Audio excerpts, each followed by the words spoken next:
Hello everyone, welcome to Arvi Sir's English. So students, in this video, we are going to see 9th standard semi-English lesson Reading Works of Art, Gond Art. मित्रांनो या व्हिडिओमध्ये आपण reading works of art या lesson मधील दुसरा part Gond art हा बघणार आहोत. Let's get started. इथे तुम्हाला एक चित्र दिसत आहे आणि ज्यामध्ये गोंड आर्ट म्हणजे जी गोंड कला आहे, गोंड चित्रकला त्याचं हे एक उदाहरण आपल्याला इथे दिलेलं आहे. सुरू करूया लेसनला. Gond art is a tribal art.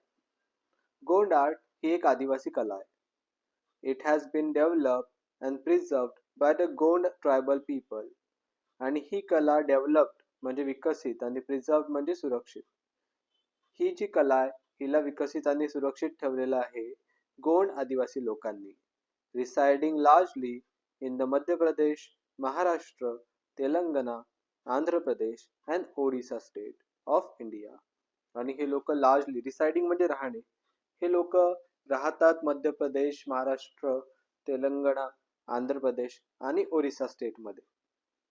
From their traditional tales and mythology, we learn that they have lived in India for thousands of years, even before the other inhabitants came here.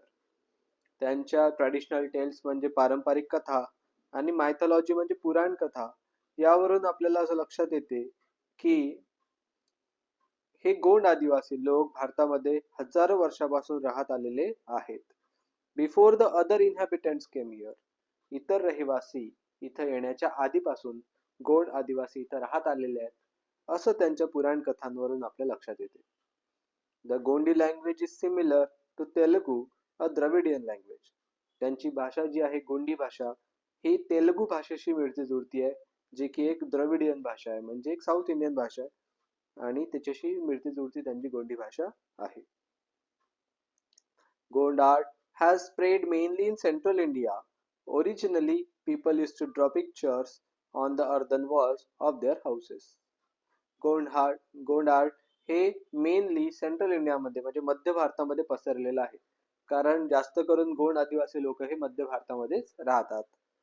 Originally लोक आपल्या घराच्या मातीच्या भिंतींवर चित्र काढायचे.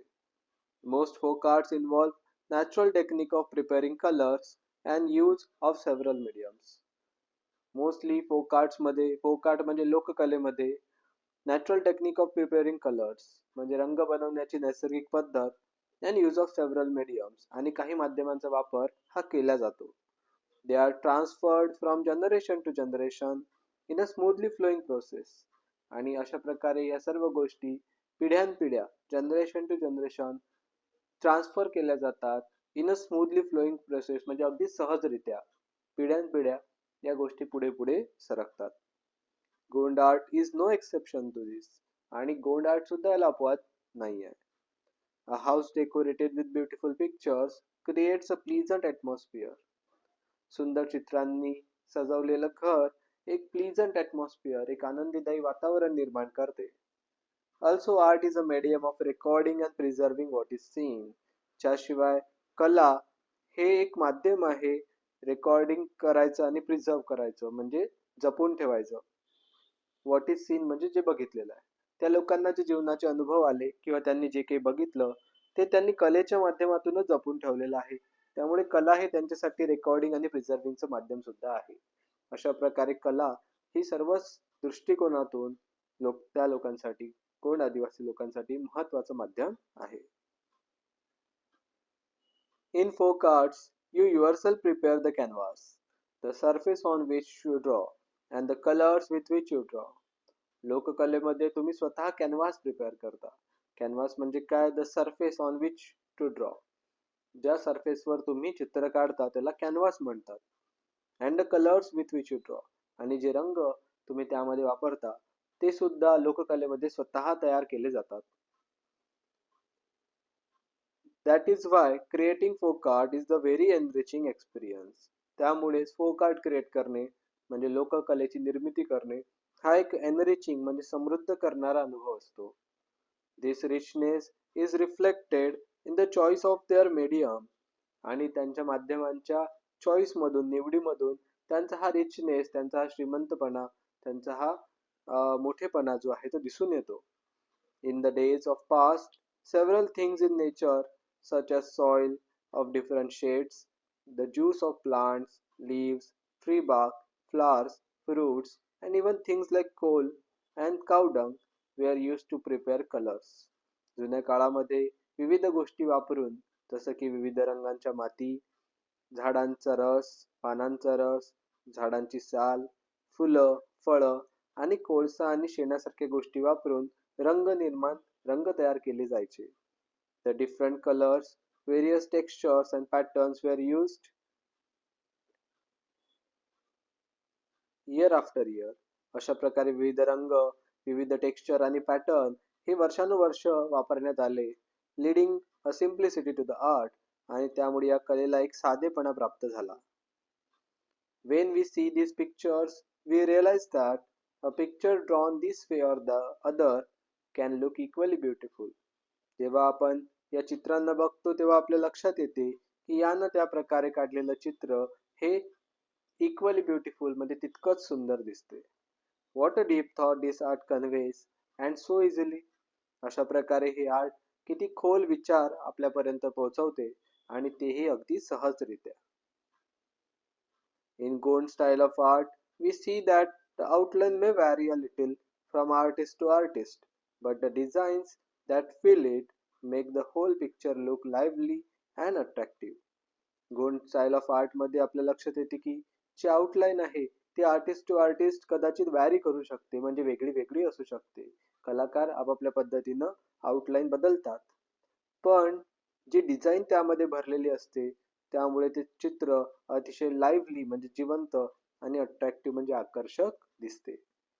The design include simple textures achieved using dots, straight lines, dotted lines, curvy shapes and circles. त्या design मध्ये साधे टेक्स्चर्स असतात, जसं की डॉट्स असतील, सरळ रेषा असतील, डॉटेड लाईन्स असतील म्हणजे ठिपक्या ठिपक्यांच्या रेषा असतील, कर्वी शेप्स असतील किंवा मग सर्कल म्हणजे वर्तुळ असेल. Special attention is given to the choice of various colors so that the total effect is amazing and beautiful. आणि जास्त लक्ष दिलेलं असते रंगांच्या निवडीवर, कारण त्यामुळे जो टोटल इफेक्ट असतो तो अतिशय अमेझिंग आणि ब्युटिफुल, अतिशय सुंदर बनून समोर येतो. In today's age of commercialization, many men have taken up Gond art. आज व्यापारीकरण, कमर्शियलायझेशन म्हणजे व्यापारीकरणाच्या जगामध्ये अनेक पुरुष गोंड आर्टकडे वळलेले आहेत. ते अशा प्रकारच्या पेंटिंग्स काढतात. But the root of folk art probably lie in the woman's daily chores, like cleaning and decorating the house, dealing with the nature, natural colors in the course of cooking, and in their leisure time activities. पण जे roots आहेत folk आर्टचे म्हणजे लोककलेचे जे मुळं आहेत ते कदाचित महिलांच्या रोजच्या चोअर्समध्ये, रोजच्या कामांमध्येच दडलेले आहेत. म्हणजेच क्लिनिंग म्हणजे स्वच्छता असेल, डेकोरेटिंग द हाऊस म्हणजे घराची सजावट असेल, dealing with the natural colours in the course of cooking, स्वयंपाक करताना जे नैसर्गिक रंग आहेत त्यांच्यासोबत त्यांचं काम असेल, and in their leisure time activities किंवा त्यांच्या फावल्या वेळातल्या ॲक्टिव्हिटीज असतील, या सर्वांमध्येच कुठेतरी लोककलेचा जन्म होतो असं लेखिकेला वाटते. आबा भागवत यांनी लिहिलेला हा एक आर्टिकल आहे गोंड आर्ट या आर्ट स्टाईलवर. आय होप सर्वांना हे आर्टिकल खूप चांगल्या प्रकारे समजलं असेल. समजलं असल्यास नक्की व्हिडिओला लाईक करा, मित्रांबरोबर शेअर करा. नवीन असाल तर सबस्क्राईब करायला विसरू नका. I will see you in another video. Till then take care. Good bye.